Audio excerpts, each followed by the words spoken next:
Desde Miami, tierra firme, este comentario oportuno.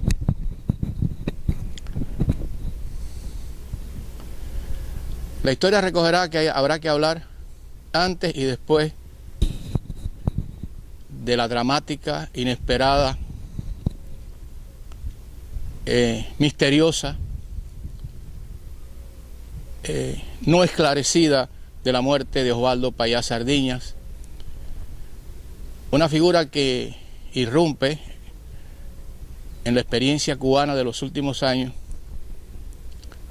y aunque muchos tuvimos nuestra diferencia desde el punto de vista de cómo ver las cosas, hay que reconocer que Osvaldo Payá jugó un papel importante en la oposición dentro de Cuba, y ocurre esto, la muerte de él en el Oriente Profundo, y eso nos lleva a una reflexión. A mí me parece que de la misma forma que al terminar el siglo XX, cuando las fuerzas internacionales y a 90 millas tenían cuadrada la caja para arreglarse con el régimen terrible de 5 décadas de Cuba, surgió un imponderable. Y fue un pequeño niño que apareció en el mar llamado Elián González Brotón.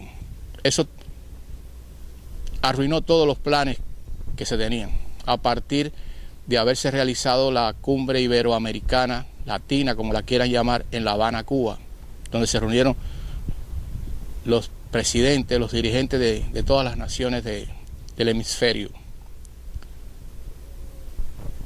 Elián fue un imponderable y cambió el rumbo. En este momento, en el 2012, en este verano muy caliente y de acontecimientos, todo parecía indicar que se estaba de nuevo cuadrando la caja para buscar una salida, una solución, un arreglo al experimento cubano de la isla, donde iban a intervenir toda una serie de factores.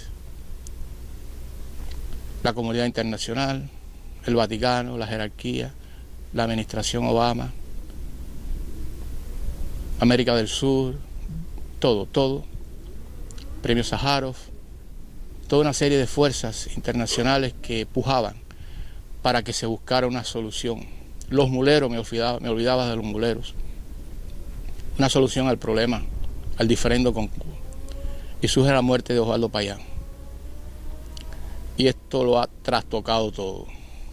Y lo digo al ver una serie de señales a partir de la desaparición física de Osvaldo Payá Sardiñas. Qué interesante que días después de la muerte de Payá, Raúl Castro, el general de 4 estrellas con bigotillo a lo Blasco Ibáñez, estuvo en mi ciudad, Guantánamo, celebrando otro 26 de julio. Y allí muy sutilmente, pero muy firmemente, le puso la luz verde al mundo y a los Estados Unidos para llegar a un acuerdo. Por cierto, nunca se refirió al problema de Payá. Es normal en este tipo de psicología de la gente de punto cero. Pero qué interesante, pocos días después surgen unos firmantes, tradicionalmente son los que han pedido sentarse en una mesa con Raúl Castro. En el 2007, años atrás, cuando pasaron 2 ciclones, el Gustav y otro más por Cuba, hicieron un documento, lo firmaron, pidiendo sentarse a una mesa con Raúl Castro. El padre Conrado hizo un artículo pidiendo sentarse a una mesa con Raúl Castro. Firmante el padre Conrado también de aquella carta. Y ahora de buenas a primeras surge otra carta que se llama Por una Cuba mejor y posible. Y más o menos los que firman esa carta son los que anteriormente firmaron la otra. Pero no solamente basta con eso. Vemos como uno de los puntales del comunismo histórico, sin tiempo ni espacio, ni comienzo ni final, en el caso cubano es Alfredo Guevara. Ese hombre que acompañó a Fidel Castro desde el Bogotazo hasta hoy día. Ha ido a España a decir que ellos tienen que reconocer sus errores, que ellos tienen que ir avanzando a darle más libertad al pueblo de Cuba, etcétera, etcétera, etcétera. Todo está preparado para un cambio, una perestroika, un cuadre de caja en Cuba. Sin embargo, surge otro imponderable que no se esperaba. Cubanos que se han mantenido firmes, que no están de acuerdo con el diálogo, que tienen su propio punto de vista, sus visiones, su trayectoria, su mundo, han coincidido, han hecho conciertos en firmar un documento de no al diálogo. Y en este momento van casi por 540 firmas. Eso no se esperaba, pero está ahí. Eso no se esperaba. Luego entonces estamos ante una realidad inevitable y yo creo que es el momento, de ponernos a pensar qué es lo que va a pasar, qué es lo que tenemos que hacer. Y por eso ahora en adelante voy a entrar en otro punto de vista que creo que es muy importante. Antes y después de Osvaldo Payá Sardiñas. Osvaldo Payá Sardiñas es un producto de ese experimento, fue víctima de ese experimento comunista por su condición de católico práctico, de una fe inquebrantable, una formación desde pequeño, desde su propia familia en el cerro. Osvaldo Payá tuvo que vivir dentro de ese experimento y con el tiempo se convirtió en una figura importantísima en el mundo de la oposición, al extremo que se ganó premios, reconocimientos y un espacio dentro de la isla. Pero no es menos cierto que ese transitar, esos años pasados allá, tuvo que pagar un alto precio. Ver crecer sus hijos, envejecer él, su familia, su mujer, todos los días bajo esa espada de Damocles, que era el régimen. Fueron mancillados día tras día. Le lanzaban cosas a su hogar, al portal, excrementos, la pintarrajeaban las paredes, los grupos se ponían ahí a decirle cosas obscenas. Esa familia tenía que crecer en ese mundo surrealista, criminal, gratuito. Él escogió un camino dentro de la oposición. Ahí creo que se equivocó. Se equivocó porque dentro de su formación estuvo cerca de la democracia cristiana, no sé si militó o era un simpatizante. Siempre miraba hacia Europa, hacia ultramar, hacia el Vaticano, hacia la jerarquía católica, la Comunidad Europea, Premio Sájarov. Y en varios escritos que yo pude leer y que le contesté, le repliqué, él como nos decía que no nos uniéramos a los americanos, que los americanos tenían unos intereses que no conjugaban con los cubanos. Incluso cuando vino a Miami fue muy ríspido. Estuvo en la ermita de la Caridad. Allí hubo problemas porque unos presos quisieron hablar con él, entre ellos mi hermano José Barona, preso político, y se le impidió que hablaran con él por un problema de seguridad. Y se fue de Miami. Si Osvaldo Payá Sardiñas hubiera ido allí a la calle 8, al parque del Dominó, se hubiera fumado un tabaco y hubiera jugado dominó, se hubiera enquistado, se hubiera fundido en este exilio. No lo hizo así. Sabe Dios qué razones, qué motivaciones tuvo. En el proyecto Varela habla de que la propiedad privada no se le debe regresar a sus legítimos dueños porque crearía un caos social, etcétera, etcétera. Eso afectó, hirió mucho a muchos cubanos exiliados. Se fue con Europa, se fue con ultramar, se fue con la Comunidad Europea. en los últimos tiempos se volvió un crítico muy fuerte de la jerarquía católica y de las cosas que estaban a su alrededor. Pero Osvaldo Payá Sardiña se equivocó en el sentido que él nunca pensó, o mejor dicho, él pensó que estaba blindado, que era intocable porque se lo dijeron esos grandes poderes de ultramar. A ti no te pueden tocar, a ti te pueden mancillar, pero no tocarte. Ese fue su gran error, su gran error. No vislumbró cuando le chocaron el carro y se lo viraron y el hijo le decía: papi, te van a matar.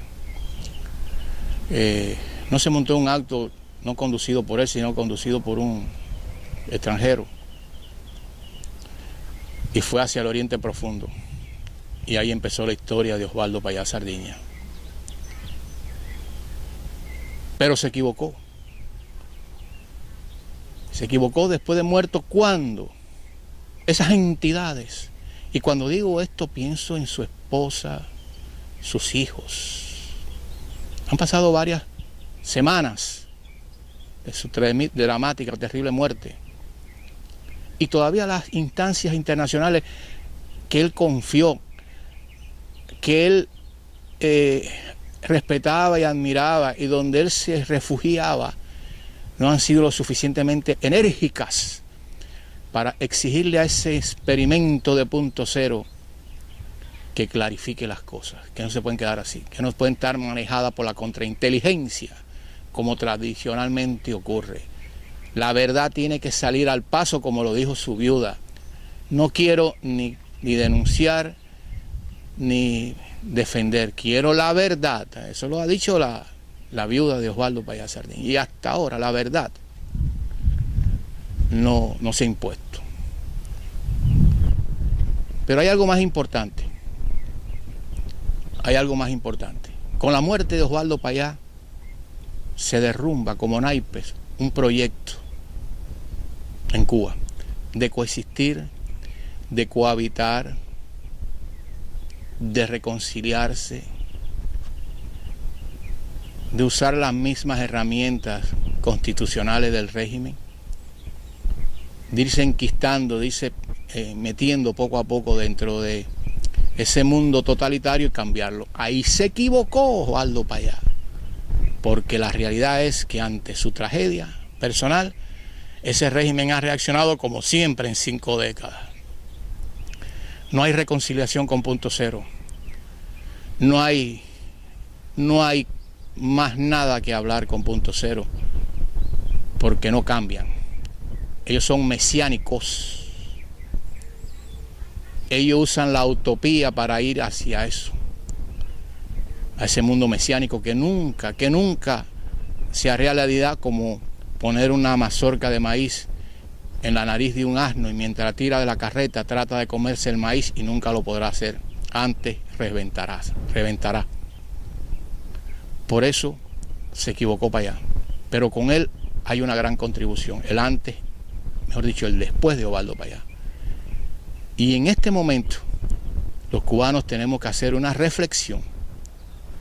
Tenemos que analizar profundamente lo que está puesto delante para la Cuba pendiente. Y los cubanos exiliados de 5 décadas, tenemos que reivindicar algo que hemos hecho. Desde 1960 hasta hoy, los cubanos que han venido llegando aquí, lo legítimo, lo auténtico, no los muleros. Los muleros se quedan movidos en la fotografía. Los cubanos legítimos, auténticos, las verdaderas víctimas de ese experimento terrible, hemos prescindido de un sistema comunista totalitario, socialista, planificador, policíaco, amedrentador, que es el régimen de Cuba. Los exiliados fuera de la isla han creado una nación fuera de la isla. Una nación es aquella donde hay un conglomerado de personas de un mismo origen, de un mismo lenguaje, de una misma tradición, de una misma historia, en un lugar determinado. Hemos creado una nación fuera de la isla y esa nación ha prescindido del manual comunista. Por tanto, tenemos que olvidarnos ya de coexistir con el régimen, de irlo penetrando para ablandarlo, para irlo reciclando, para irlo cambiando. Ese régimen no va a cambiar porque son unos mesiánicos. Y ahí tenemos el ejemplo de la Unión Soviética. ¿Y qué ha pasado? No se cayó el comunismo se recicló. Ahí tenemos a Putin. Nicaragua no cambió, Nicaragua se recicló y ahí tenemos a este señor que fue de los sandinistas y sigue ahí en el poder. Y podemos hablar de muchos sitios donde se creía que el comunismo se había caído, no, se había reciclado. Y lo que buscamos para Cuba es una Cuba reciclada. Yo creo que eso sería denigrante, eso sería inaceptable, eso sería renunciar una vez más a lo que hemos logrado. Si los cubanos en la República, por esa naturaleza que tenemos, caribeño, exótico, no sé, que hacemos las cosas y después nos la dejamos quitar. En el exilio no puede ocurrir lo mismo. Como digo exilio, digo Miami, tierra firme, Roma, tierra firme, Sevilla, tierra firme, Vigo, tierra firme, ultramar, tierra firme, Estados Unidos, tierra firme. Nosotros hemos construido aquí una sociedad al margen, prescindiendo del experimento comunista. Y si somos audaces, somos agresivos, somos fuertes y somos inteligentes, podemos soñar en una Cuba pendiente, prescindiendo del comunismo de la A a la Z.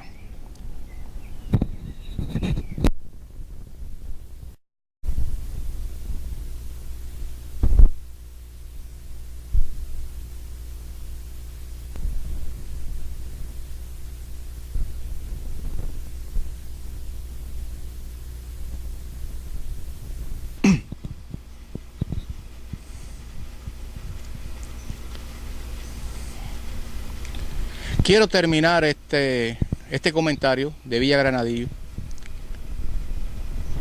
con lo siguiente. Acabo de caminarme por el patio de mi casa. Esta es nuestra propiedad de la familia Prieres. Hemos vivido aquí, ha crecido nuestra familia, han envejecido nuestros mayores, se han muerto. En este territorio, tierra firme de los Prieres, en Miami. Esta es nuestra propiedad, esta es nuestra propiedad. La que teníamos en Cuba, nos las robaron. Una revolución mesiánica, maldita, criminal, que nos dijo en cara cuando nos quitaron aquello que teníamos, que no era mucho. En nombre de los menesterosos del mundo, esta propiedad pasa a la revolución. Y así lo hicieron. Estábamos rodeados de gente con pepechas soviética, ametralladoras. Y el comisario político que nos tenía un odio, le habían sembrado el odio en 6 meses de curso relámpago en la escuela de instrucción revolucionaria. Había que odiar a todo el que fuera propietario, a todo el que fuera gusano, a todo el que fuera burgués. Y se aprendieron bien la lección, se aprendieron bien la cartilla y la pusieron en práctica con mi familia. Han pasado los años. Y cuando salimos de Cuba, solamente físicamente llevábamos esto.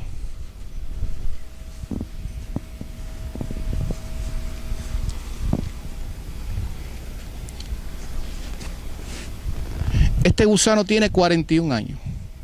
Me lo hicieron en La Habana. Eran 3. 2 de la familia de la que es mi esposa hoy, sus padres, y 1 para mi papá, mi mamá y yo. 3 gusanos igualitos. Ha pasado 41 años y el destino ha querido que quede inalterable, que no se ha destruido. Está como el primer día, como una metáfora a la fortaleza de la partida. Cuando partimos, aunque teníamos solamente 35 libras dentro de esto, era algo firme, algo indestructible. Y aquí yo comparto con ustedes ese gusano. Por eso, para concluir, digo lo siguiente: mientras en Cuba no se le regrese la propiedad privada a sus legítimos dueños, que se la robó una revolución, y a partir de ese decreto empezar a negociar el futuro de Cuba, mientras en Cuba a la gente joven, a las nuevas generaciones, no se le demuestre que es serio lo que están haciendo y qué mejor seriedad tiene que legitimizar la propiedad privada, hasta que esas generaciones de cubanos que quieren trabajar 24 horas al día no sepan que esa propiedad que tiene es de ellos y nadie se la puede quitar, Cuba seguirá siendo ese realengo que es hoy. La propiedad privada es algo muy importante. Lo dijo un gran líder que se llamó Abraham Lincoln, y lo han dicho otros. La propiedad es sagrada, claro, cuando es legítima, porque la propiedad, aparte de lo físico, lo que está intronizado en ese concepto es la dedicación de días tras día, año tras año en algo, y el resultado puede ser físico o puede ser intelectual, pero la propiedad privada encarna la dedicación.